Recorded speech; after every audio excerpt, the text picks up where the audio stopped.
ವರ್ಧನಾ ತೀರ್ಥ ಶ್ರೀಪಾದರು ಶಿರೂರು ಮಠದಲ್ಲಿ ಅತಿ ಸಣ್ಣ ಪ್ರಾಯಕ್ಕೆ ಸರ್ವಜ್ಞ ಪೀಠಾರೋಹಣಗೈತಾ ಇದ್ದಾರೆ. ಅವರ ಹತ್ರ ನಮ್ಮ ಜೊತೆ ಇದ್ದಾರೆ, ಮಾತಾಡ್ಸೋಣ. ಸ್ವಾಮೀಜಿ, ಅತಿ ಸಣ್ಣ ಪ್ರಾಯದಲ್ಲಿ ಈಗ ನೀವು ಪೀಠಾಧಿಪತಿ ಆಗ್ತಾ ಇದ್ದೀರಿ. ಸೊ ಏನು ಹೇಳ್ತೀರಿ? ಮೊದಲ ಪರ್ಯಾಯ ತಮ್ಮದು. ಸೊ ಏನು ಹೇಳ್ತೀರಿ? ಏನು ಹೇಳೋದು, ನಮ್ಮದು ಈಗ ಪ್ಲಾನಿಂಗ್ ಇರ್ಬೋದು, ಯೋಚನೆಗಳು ಆದಷ್ಟು ಅದೇ ದೇವರಿಗೆ ಖುಷಿಯಾಗುವಂತಹ ಕಾರ್ಯಕ್ರಮಗಳನ್ನು, ಭಕ್ತರಿಗೆ ಖುಷಿಯಾಗುವಂತಹ ಕಾರ್ಯಕ್ರಮಗಳನ್ನು ಇಟ್ಕೊಳ್ಬೇಕು ಅಂತ ಇದ್ದೇವೆ.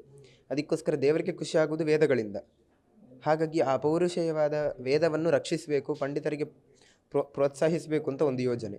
ಅದೇ ರೀತಿ ಭಕ್ತರಿಗೂ ಕೂಡ ದೇವರನ್ನು ಹತ್ತಿರಪಡಿಸಬೇಕು, ದೇವರನ್ನು ಹತ್ತಿರ ಕೊಡಬೇಕು. ಅದಕ್ಕೋಸ್ಕರ ಆದಷ್ಟು ಕೃಷ್ಣ ಮಠದಲ್ಲಿ 10 ದಿವಸ ಇದ್ದು ಸೇವೆ ಮಾಡಲಿಕ್ಕೆ ಅವಕಾಶ. ಆಗ ಅವರಿಗೆ ಕೃಷ್ಣನ ಹತ್ತಿರ ಇದ್ದೇನೆ ಅಂತ ಆ ಭಾವನೆಯಿಂದ ಕೃಷ್ಣನ ಮೇಲೆ ಪ್ರೀತಿ ಜಾಸ್ತಿ ಆಗಬೇಕು, ಆ ಪ್ರಜ್ಞೆ ಉಂಟಾಗಬೇಕು ಅಂತ ಇದು ಒಂದು ಯೋಜನೆ ಉಂಟು. ಹಾಗೆ ಈಗ ಸಣ್ಣ ಪ್ರಾಯದಲ್ಲಿ ಶಾಲೆ, ಕಾಲೇಜ್ ಇರ್ಬೋದು, ಜಾಬ್ ಇರ್ಬೋದು, ಇಂಥ ಬಹಳಷ್ಟು ಯೋಚನೆಗಳು ಸಣ್ಣ ಪ್ರಾಯದಲ್ಲಿ ಇರ್ತವೆ. ಮುಂದಿನ ಫ್ಯೂಚರ್ ಪ್ಲ್ಯಾನ್ಸ್ ಇರ್ಬೋದು, ಹೇಗಿರುತ್ತೆ. ಸೊ ತಮಗೆ ಈ ಮಠಾಧಿಪತಿ ಆಗಬೇಕು, ಜೊತೆಗೆ ಕೃಷ್ಣನ ಪೂಜೆ ಇರ್ಬೋದು, ಇಂಥ ಆಲೋಚನೆಗಳು ಹೇಗೆ ಬಂತು? ಏನು ಹೇಳ್ತೀರಿ? ಅದೇ ಪರಮಾತ್ಮನ ಆರಾಧನೆ ಮಾಡಬೇಕು ಅಂತ ಇತ್ತು. ಹಿಂದೆ ಸಹ ಮಾಡ್ತಿದ್ದೆ. ಮತ್ತು ಆಶ್ರಮ ಹೀಗೆ ಮಠದಲ್ಲಿ ಯಾರಿಲ್ಲ, ಆಗ್ತೀರಾ ಅಂತ ಕೇಳಿದರು. ಆಗ ಸರಿ, ಯಾಕೆ ಹೇಳಿದರೆ ದೇವರ ಆರಾಧನೆ ಮಾಡಲೇಬೇಕು. ನಾನು ಒಂದು ವೇಳೆ ಆಶ್ರಮ ಇಲ್ಲ ಅಂತ ಬೇರೆ ಜಾಬ್ ಮಾಡ್ತಿದ್ದರೆ ಆಗ ಜಾಬಿಗೆ ಒತ್ತಡ ಕೊಡಬೇಕಾಗ್ತದೆ, ಈ ದೇವರ ಕೆಲಸ ಎಲ್ಲ ಕಮ್ಮಿ ಆಗ್ತಾ ಹೋಗ್ತದೆ. ಆದರೆ ಇದರಲ್ಲಿ ಆ ರೀತಿ ಇಲ್ಲ, ಆರಾಮದಲ್ಲಿ ದೇವರ ಚಿಂತನೆ ಮಾಡ್ತಾ ಇರ್ಬೋದು. ಹಾಗಾಗಿ ದೇವರಿಷ್ಟ ಅಂತ ಇದನ್ನೇ ಆಯ್ಕೆ ಮಾಡಿತ್ತು. ಹಾಗೆ ಏನಾದರೂ ಈಗ ಸಣ್ಣ ಪ್ರಾಯದಲ್ಲಿ ಹೊಸ ಹೊಸ ಆಲೋಚನೆಗಳು, ಬೇರೆ ಕಂಪೇರ್ ಮಾಡಿದರೆ ಹೊಸ ಆಲೋಚನೆಗಳು, ಹೊಸ ಪ್ಲ್ಯಾನಿಂಗ್ಸ್ ಇರ್ಬೋದು, ಎಲ್ಲಿರುತ್ತೆ.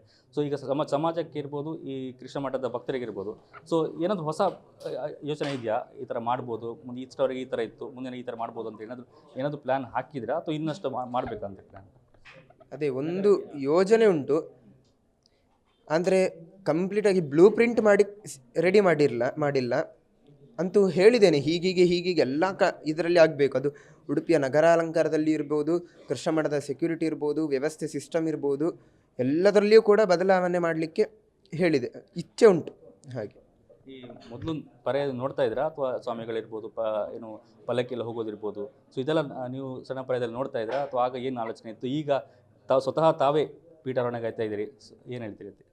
ಅದೇ ಸಣ್ಣ ಪ್ರಾಯದಲ್ಲೆಲ್ಲ ನೋಡಲಿಲ್ಲ, ಆಗ ಚಿಕ್ಕವರಲ್ಲ, ಮಲ್ಕೊಳ್ಳೋದೊಂದೇ ಗೊತ್ತು. ಆದರೆ ಕೃಷ್ಣಾಪರ ಪರ್ಯಾಯದಲ್ಲೆಲ್ಲ ನೋಡಿದ್ದೇನೆ, ಆಗೆಲ್ಲ ನೋಡಿದ್ದೇನೆ. ಆದರೆ ಆಗ ಅಷ್ಟೆಲ್ಲ ಏನು ಗೊತ್ತಿರಲಿಲ್ಲ. ಅದು ನಮ್ಮದಂತಾದಾಗ ಮಾತ್ರ ಸ್ವಲ್ಪ ತಲೆ ಹಾಕುವ ಪರಿಸ್ಥಿತಿ ಬರೋದು. ಹಾಗಾಗಿ ಈಗ ಹಿಂದಿನವರದ್ದು ಹೇಗಿತ್ತು ಅಂತೆಲ್ಲ ನೋಡಿದ್ದೇನೆ. ಹಾಗೆ ಇಲ್ಲ. ಈಗ ಲಕ್ಷ್ಮೀವರ ತೀರ್ಥ ಶ್ರೀಪಾದರು ಹಿರಿಯ ಶ್ರೀಗಳು, ಅವರದ್ದು ಪರ್ಯಾಯ ವಿಭಿನ್ನ ಇರ್ಬೋದು, ಅವರ ನಡೆನುಡಿ ಎಲ್ಲ ವಿಭಿನ್ನ ಇತ್ತು, ಅವರ ಸಮಾಜ ಸೇವೆಗಳು ವಿಭಿನ್ನ ಇತ್ತು. ಅವರನ್ನು ಸ್ಮರಿಸೋದಾದರೆ ಈ ಸಂದರ್ಭದಲ್ಲಿ ಅದೇ ಒಂದು ಅಲಂಕಾರ ವಿಷಯದಲ್ಲಿ, ಅಲಂಕಾರ ಪ್ರಿಯ ವಿಷ್ಣು ಅಂತ, ವಿಷ್ಣು ದೇವರಿಗೆ ಅಲಂಕಾರ ಇಷ್ಟ. ಹಾಗಾಗಿ ಅದರಲ್ಲಿಯೂ ಕೂಡ ವಿಶೇಷವಾಗಿ ಅವರ ಹಾಗೆ ಮಾಡಬೇಕು ಅಂತ ಒಂದು. ಇನ್ನೊಂದು ಸಾಂಸ್ಕೃತಿಕ ಕಾರ್ಯಕ್ರಮಗಳನ್ನು ಇದನ್ನೆಲ್ಲ ಆದಷ್ಟು ಇನ್ನಷ್ಟು ಮಾಡಬೇಕು ಅಂತ, ಹಾಗೆ ಅವರ ಆಸೆ ಇದ್ದಂತೆ ಮುಂದುವರಿಸಬೇಕು ಅಂತ. ಇದು ಶಿರೂರು ಮಠದ ವೇದವರ್ಧನ ಶ್ರೀಗಳ ಮಾತು. ಪರೀಕ್ಷಿತ್ ಶೇಟ್, ನ್ಯೂಸ್ ಫಸ್ಟ್, ಉಡುಪಿ.